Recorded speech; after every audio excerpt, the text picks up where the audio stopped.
नमस्ते सबैजनालाई। म प्रतिमा चन्द। मेरो कविता मायाको कविता। यो एक काल्पनिक कविता हो। कसैको जीवनसँग मेल खान गएमा संयोग मात्र हुनेछ है। मलाई रङ्ग मनपर्छ। बीचमा 2 कप कफी, एउटा छेउ ऊ अर्को छेउ म। गफ केपी ओलीदेखि काले दाईसम्मको। गफै गफमा उसका र मेरा आँखा केही सेकेन्ड्सका लागि जुत्ने क्रम। त्यही क्रममा उसका ती साना मसिना खैरा नानीका रेसाहरूमा अल्झिन्छु। अल्झिँदा अल्झिँदै मेरा सारा खुसी त्यही समर्पण गर्न पुग्छु। घरि कफी, घरि उसको त्यो खैरो नयन निहाल्छु र मनमा नै सोध्छु, सायद यो कफीले पनि उसको खैरो नयनसँग अलिकति ऋण सापटिलियो होला। सायद बजारमा उपलब्धित खैरो रङको व्यापारीलाई पनि उसकै खैरा गहिरा आलसी नयनको ऋण लागेको होला। हो, त्यसैले मलाई खैरो रङ्ग मनपर्छ। आफ्नै गतिमा सलल्ल बगिरहेको नीलो सेतो रङ्ग मिश्रित नदी र त्यसको किनारमा हामी दुई। म एक टकले नदीको गतिमा टोलाउँदै र ऊ मेरा साना हत्केलाका रेखाहरूमा आफ्ना चोर औँलाले बाटो खोज्दै, बाटो पछाउँदै ऊ आफ्ना मनका अनेकौँ भावहरू शब्दको सहाराले पोख्छ। र म घरि त्यो खुला नीलो आकाश हेर्छु, घरि उसलाई, घरि बगिरहेको नदीलाई। उसको त्यो बगिरहेको भावनाको गतिसँग गति मिलाउँदै म पनि आफ्ना मनका अनेकौँ भावहरू व्यक्त गर्छु। जमेर बसेको ताललाई नदी झैँ निर्धक्क बग्न दिन्छु। हो, त्यही स्वतन्त्रतामा मलाई नीलो रङ्ग मन पर्यो। 2वटा मकै, एउटा डढाल्दै गरेको, अर्को डढाल्नलाई तयार पारिएर राखिएको काँचो मकै र छेउमा हामी दुई। म भोकले ग्रसित एकै सासमा कपाकप मकैको दानालाई लुस्दै र ऊ घरि मलाई हेर्दै, घरि भुङ्गा निकालेको त्यो काँचो मकैलाई। म के भएको भावमा उतर्फ इसारा गर्छु। ऊ भन्छ, तिम्रा दाँत र मकै उस्तै छन्। म आश्चर्यचकितको भावमा, कस्तो उस्तै? ऊ टम्म मिलेका अनि पहेँला। यति भन्दै ऊ खित्का छाडेर बडो रोमाञ्चित हाँसो हाँस्छ। हो, ठिक त्यही बेला मलाई पहेँलो रङ्ग मन पर्यो।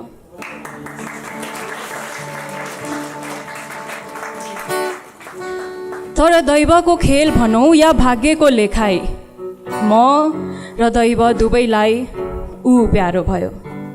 मेरो आधा जीवन उसँग सजाउने सपना दैवलाई टुटाउन एक क्षण पनि लागेन। दैवले उसको प्राण मात्र होइन, मेरो मुटुको सबैभन्दा अमूल्य टुक्रा लगेका छन्। मेरा सारा खुसी लगेका छन्, सारा सपना लगेका छन्। अझै भन्नै पर्दा मेरो आधा जिन्दगी लगेका छन्। जब रातको अन्धकारमा खाटमा लम्पसार पल्टिन्छु, उसकै यादहरू छरपष्ट भई कबड्डी खेल्दछन्। यो रातको सन्नाहाट भन्दा डरलाग्दो मेरो यो हृदयको चिच्याहाट म सुन्दछु। त्यो सुनसान रातमा उसकै नामका शब्दहरूलाई बारम्बार लेखिरहन्छु र असह्य पीडाले थिचिएर म छटपटिन्छु, म रुन्छु, म कराउँछु। जब रातको अन्धकार प्रगाढ हुँदै जान्छ, त्यति नै मेरो ऊ प्रतिको माया प्रगाढ हुँदै जान्छ। त्यसैले आज भोलि मलाई सबैभन्दा प्यारो कालो रङ्ग मनपर्छ। आज पनि त्यो इन्द्रधनुषीय रङ्गहरूमा उसले दिएका यादहरूका रङ्गहरू देख्छु। आज पनि त्यो चलिरहेको गाडीको बत्ती झ्याप्प आँखामा पर्दा उसकै बलिरहेको अनुहार देख्छु। आज पनि त्यो कफीको कपलाई समाएर एकछिन त्यो खैरो रङमा हराउँछु। आज पनि त्यो दसैँको खुला निलो आकाश हेर्दै दैवसँग रिसले मुरमुरिन्छु। आज पनि त्यो पहेँलो मकैलाई डढाल्नु अघि एकछिन सुमसुम्याउँछु।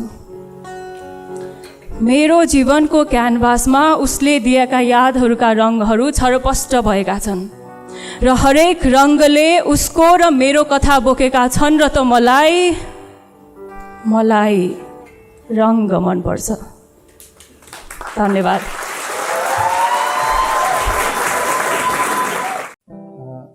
आज एउटा कविता भन्छु। यो कविता किन लेखेँ अथवा कसरी लेखेँ भन्दाखेरि कविता मैले किताबमा पढेर सिकेको। खासमा कविता किताबमा हुन्थ्यो हामीले पढ्दाखेरि। मलाई पहिलोचोटि याद गरेको कविताको चाहिँ सरस्वती वन्दना थियो। सरस्वती माता विद्या देऊ, गुरुमा गरिने श्रद्धा देऊ। अहिले यत्रो बुढो भइसक्यो है, त्यही भएर म त्यो सरस्वती पूजामा जाँदा त्यही भन्छु जहिले पनि। अनि म सरस्वती माताले पनि जे होस् कृपा गर्नुहुन्छ जस्तो लाग्छ। यो कविताको शीर्षक हो महाकवि वहाकवि। अनि मैले किन लेखेको भन्दा मैले कविता कागजमा किताबमा हुन्थेँ, अनि छेउमा एउटा मान्छेको चित्र हुन्थ्यो, अलिकति जीवनी हुन्थ्यो। अनि वाह कवि भनेको त खतरा हुन्छ नि क्या हो जस्तो लाग्छ, ऋषिमुनिहरू जस्तो लाग्थ्यो। अनि मैले पनि कविता भनेँ, बाहिर लेखेर राखेको थिएँ। यति छन् घरमा, देखाएको छैन, 2-3वटा आएमा भने। अनि त्यसपछि मान्छेले अलिअलि माया गरिदिनु। अझै कतिजना हुनुहुन्छ होला जसले मलाई माया गरिदिनुहुन्छ यहाँ। अनि मैले भने त्यसपछि मैले जिउँदा कविहरूलाई भेटेँ कि। जिउँदा त्यो कविता लेख्थ्यो, जिउँदा कवि। सोच्नु न, अब त्यो किताबमा देखिन्थ्यो। अनि तर त्यहाँ सोचे जस्तो हुँदो रहेछ कि एक्सपेक्टेसन भर्सेस रियालिटी भन्ने जस्तो भयो। मैले जति सोच्थेँ वाह यस्तो हुनुपर्ने है होला, हुनुपर्ने होला, तर त्यस्तो हुँदो रहेछ। तिनीहरू पनि मान्छे नै हुँदो रहेछ। अहिलेसम्म मेरो कमजोरी हुनसक्छ कि मैले गजबको कवि भेटेको छुइनँ, तर मैले जस्ता कविहरू भेटेँ। जसरी यो मालमा हुर्किएँ केही महिनादेखि यता, त्यसको लागि मैले यो कविता लेखेँ। यसको कविताको शीर्षक हो महाकवि वहाकवि।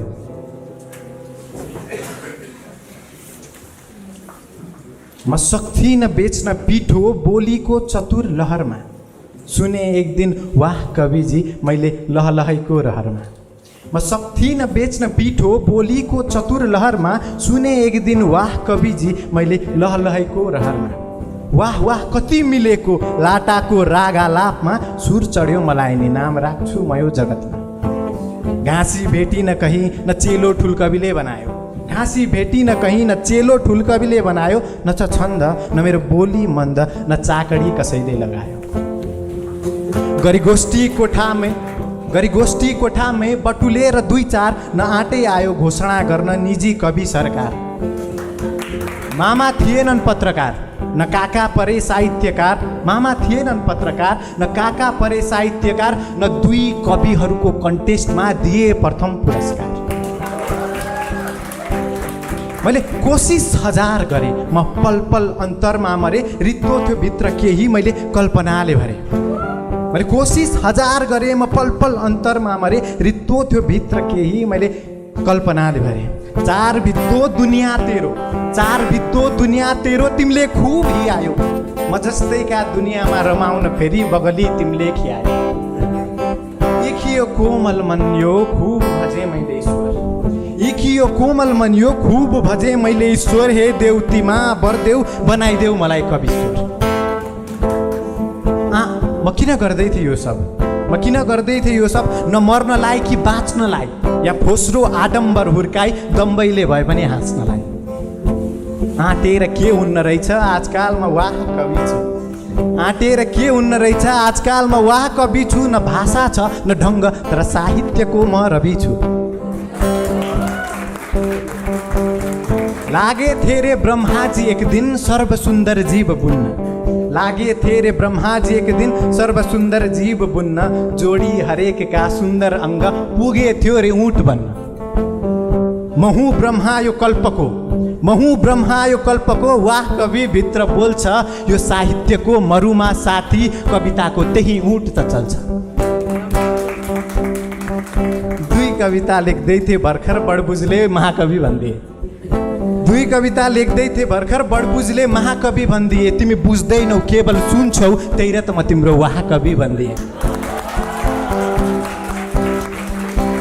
तिमीले सुन्या थियौ होला कतै भित्ताको नि कान हुन्छ, तिमीले सुन्या थियौ होला कतै भित्ताको नि कान हुन्छ, हो त्यही कानले सुनेको भित्तो मलाई कहन्छ। नत्र के हुत्ती मेरो है, नत्र के हुत्ती मेरो, तिमी झैँ मनी बढेको, तर तिमीलाई के थाहा साथी, वहाँ कवि बन्ने नसा मलाई चढेको। थुक उकेली साथीमा आगाको चित्र कोर्छु, थुक उकेली साथीमा आगाको चित्र कोर्छु, तिमी के जान्दछौ बात, म बातकै माथा फोर्छु। जल्छौ एक नजिक आएको तन्वियोगमा तिमी, जल्छौ एक नजिक आएको तन्वियोगमा तिमी, हुँदै नभएको प्रेम वियोगले खाइसक्यो मेरो जवानी। अझै सोध्छौ भने मनमा यो कुन तालको कवि यस्तो, अझै सोध्छौ भने मनमा यो कुन तालको कवि यस्तो, बन्न मन थिएन कवि तर बजारमा कविता भेटे सस्तो। आधा आफै बने म वहाँ कवि, आधा तिमीले बनायौ, आधा आफै बने म वहाँ कवि, आधा तिमीले बनायौ। जलाइरहेछु म आज साहित्य चितामा, पेट्रोल तिमीले खनायौ। म सुन्छु गुन्छु किन अब अरूका, म सुन्छु गुन्छु किन अब अरूका, म यहाँ वहाँ कवि भइसकेँ। म सुन्छु गुन्छु किन अब अरूका, म यहाँ वहाँ कवि भइसकेँ।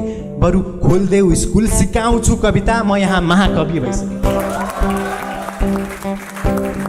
खरेसरी मौरले तिमी सागरको भ्रममा पर्यौ, खरेसरी मौरले तिमी सागरको भ्रममा पर्यौ। नदोस्नु भोलि मलाई मात्र, एक गल्ती तिमीले नि गर्यौ। वाह वाह गर्देऊ लौ अब, वाह वाह गर्देऊ लौ अब, म दुई चार शब्द जालु फ्याँक्छु, ठिक्क पारे मदन पुरस्कार, म अब आत्मकथा नि लेख्छु। फुरुङ्ग छु म आजकाल कविजी जो मान्छे भन्छन्, फुरुङ्ग छु म आजकाल कविजी जो मान्छे भन्छन्, पर्खिरहेछु त्यो दिन जब सबै वाह कविजी भन्छन्, पर्खिरहेछु त्यो दिन जब सबै वाह कविजी।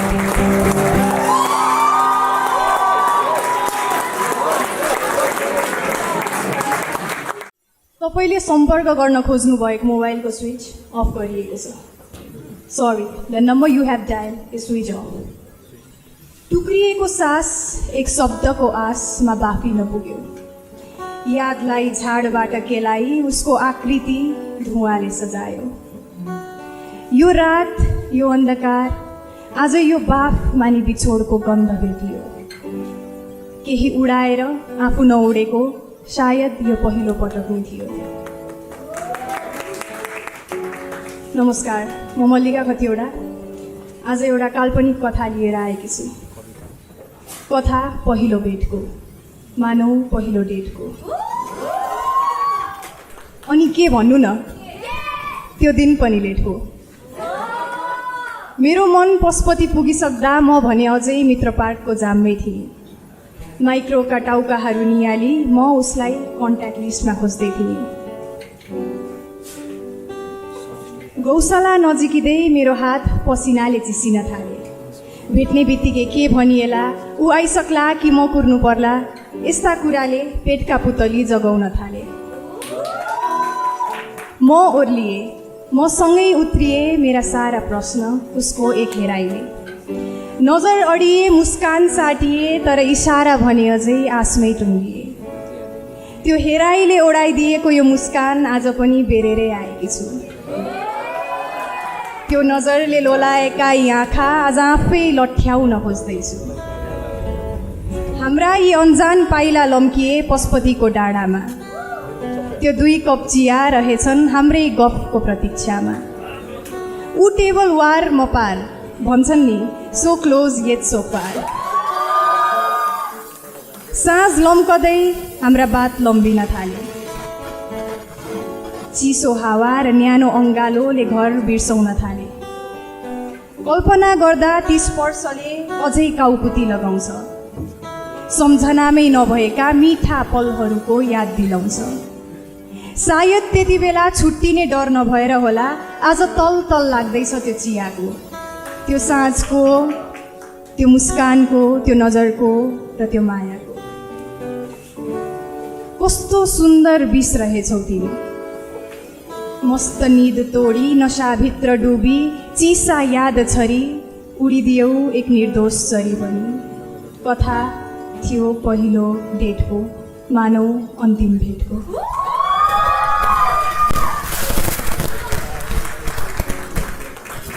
र अर्को पनि कविता लिएर आएको छु। यो चाहिँ पुरानै पोएम हो, आएमा टम्मै भनेको थिएँ। रङ्गप्रेमी।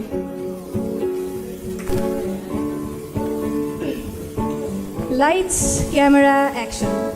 स्वागत छ यो जिन्दगीको थिएटरमा, जहाँ त तिमी हजुर सारा तयार छन् यो रङ्गमञ्चमा। रुँदै आउनु र रुवाउँदै जानु यो नाटकको कथामा पर्छ। नमरुन्जेल बाँच्न सक्नेको यहाँ हाहाकार छ। सूचना भएस आफ्नो मनलाई कालो कपडाले बेरेस, किनकि यहाँ दिमागको खेल चल्छ। घडीको तालमा नाच्ने, नोटको गन्धमा हाँस्ने अनि कुर्सीका लागि सम्बन्ध त्याग्ने। खुसी, माया, सपना अनि आफ्नो पनलाई मार्ने यहाँका केही नियम रहेछन्। मलाई त आमाले नियम तोड्न पठाउनु भएको, मनको सुन्नु अनि आफ्नो आत्मालाई गर्व बनाउनु भनी केही आशीर्वाद दिनुभएको। दक्षिणा स्वरूप अरू पात्रलाई नि सुधार्ने केही आँट दिनुभएको। कसरी म त्यो फुल्दै गरेको आशको कोपिलालाई चुलेर आफ्नै नाटक घर सजाऊँ। कुनै क्षणिक सन्तुष्टिका लागि त्यो विश्वास भस्म बनाऊ। नक्कली चेहरामा कसरी आफूलाई रङ्गप्रेमी कहलाऊ।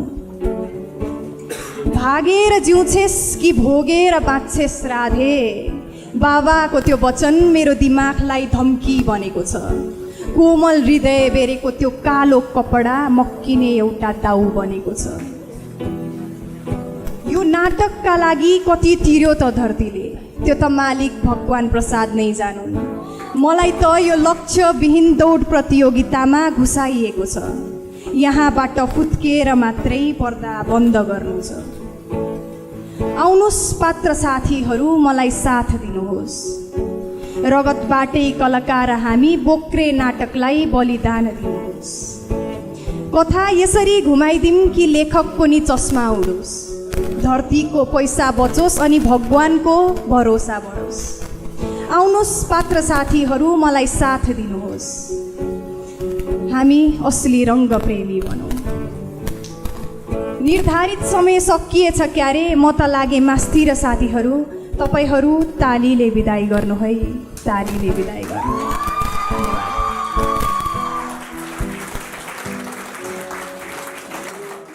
नमस्ते सबैजनालाई। दाइले भने जस्तै धेरैले मलाई युट्युब र फेसबुकमा हेरिसक्नुभयो, त्यसैले म आज छोटो छोटो दुईवटा नयाँ कविता लिएर आएको छु। दुईवटा नै भन्छु, किन भन्दाखेरि मलाई लामो कविता लेख्नै आउँदैन। भन्ने भने त मलाई लेख्नै आउँदैन, यसो अलिअलि कोही बेला। सो पहिलो कविता सुनाउँछु, पराई तराई भन्ने छ है। यो चाहिँ मैले लेखेको भन्दा नि लेखाइएको कविता हो क्या। मलाई यो मैले लेख्छु भनेर कहिले यस्तो लेख्छु भनेर कहिले सोचेको थिइनँ, तर लेखियो कुनै बेला। सुनाउँछु म त्यो। पराई तराई। एक रात एक साथ एउटै खाट, एक रात एक साथ एउटै खाट, हिमाल पहाड तराई एउटै समानताको सिर कोडेर सुतेछन्। एक रात एक साथ एउटै खाट, हिमाल पहाड तराई एउटै समानताको सिर कोडेर सुतेछन्। राति राति हिमाललाई चाहिँ अलि धेरै जाडो भएछ क्या हो कुन्नी, राति हिमाललाई चाहिँ अलि धेरै जाडो भएछ क्या हो कुन्नी।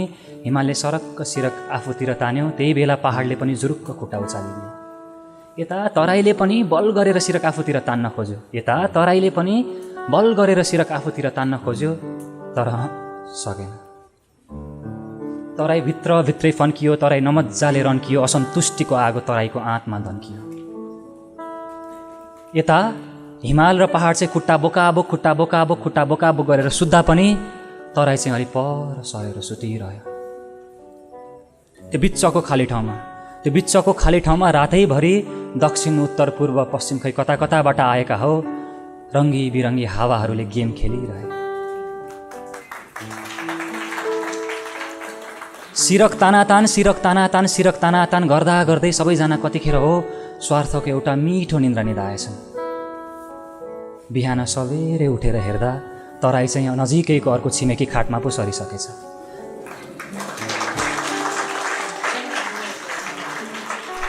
बिहान सबेरै उठेर हेर्दा तराई चाहिँ नजिकैको अर्को छिमेकी खाटमा पो सरिसकेछ। त्यो बिहान खुब झरी पर्यो। थाहा थिएन आकाश रोया मेरो देश, थाहा थिएन आकाश रोया मेरो देश।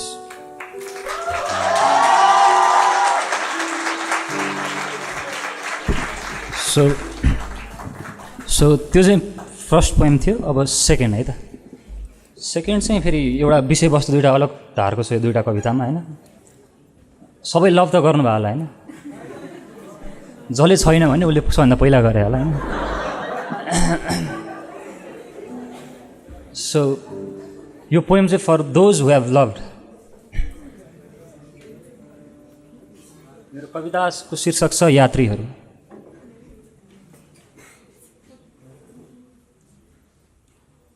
तिमी र म उभिएका छौँ यो मोडमा, तिमी र म उभिएका छौँ यो मोडमा, जहाँबाट न तिमीलाई न मलाई फेरि पछाडि फर्केर हेर्ने रहर छ।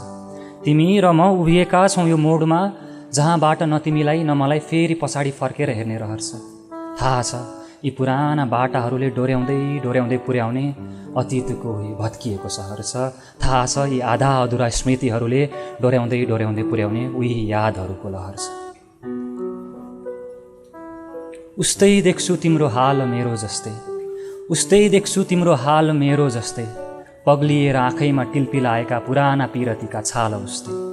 उस्तै देख्छु तिम्रो हाल मेरो जस्तै, टिल्पिलाएर आँखामै पग्लिएका पुराना पिरतीका छाल उस्तै। आगततिर हेर्न खोज्दा टुप्लुक्क आइपुग्ने विगतका डर उस्तै। आफूले फुल भनेर सजाएको आज आफैलाई बिजाउन आइपुग्ने ती आधा अधुरा रहर उस्तै। आफूले फुल बनेर सजाएको आज आफैलाई काँडा बनेर बिज्न आइपुग्ने ती आधा अधुरा रहर उस्तै। थाहा छैन तिमी यहाँसम्म कसरी आइपुग्यौ, थाहा छैन तिमी यहाँसम्म कसरी आइपुग्यौ। म त अरूको स्वार्थको पाइलाको तलुवामा आफ्नो गल्तीको नम्बर खोज्दा खोज्दै चुडिएको चप्पल सरी भएँ र यहाँ आइपुगेँ। म त यहाँ एकछिन बस्दै गर है म आइहाल्छु भन्नेहरू यादका डोली बोकेर फर्किएर त म यहाँ आइपुगेँ। म त हिँड्दा हिँड्दै गोरेटोमा दोबाटोमा ऐठन गरेर हराउने छायाहरूलाई गोरेटोमै कुर्दा कुर्दै ढलेको साँझसरी भएँ र त यहाँ आइपुगेँ। उस्तै देख्छु तिम्रो हाल मेरो जस्तै, थाहा छैन तिमी यहाँसम्म कसरी आइपुग्यौ। तर म देख्छु तिम्रो आँखामा लागिरहने बेला बेला लागिरहने बादलभित्र लुकेका तिम्रा सपनाका घरहरूको छाना उडाउने आँधी र हुरीका कथाहरू। म बुझ्छु तिमीले केही होइन भनेर जबरजस्ती हाँसो पछाडि लुकेका हिजेका सिरानीहरू। आफूले सबैभन्दा बढी देखेको सपना आँखै अगाडि चकनाचुर हुँदा ती फुटेका सपनाका टुक्राहरू मुटुमै खिल बनेर बस्दा रहेछन् नि है। म देख्छु मलाई केही भन्न खोज्दाखेरि, तिमीले मलाई केही भन्न खोज्दाखेरि तिम्रो मुख थुन्न आइपुग्छन् विगतका केही छायाहरू। तिमी अलिकति म नजिक सर्न खोज्दा तछाड मछाड गर्दै बाटोमा आइपुग्छन् तिमीलाई पहिला ठेस लागेका ढुङ्गाका यादहरू। तिमी प्याक प्याक तिर्खाएकी छेउ, तर मसँग पानी माग्न खोज्दा तिमीलाई एउटा डरको याद आउँछ। अमृत भनी पिलाए थियो कसैले, जहरको याद आउँछ।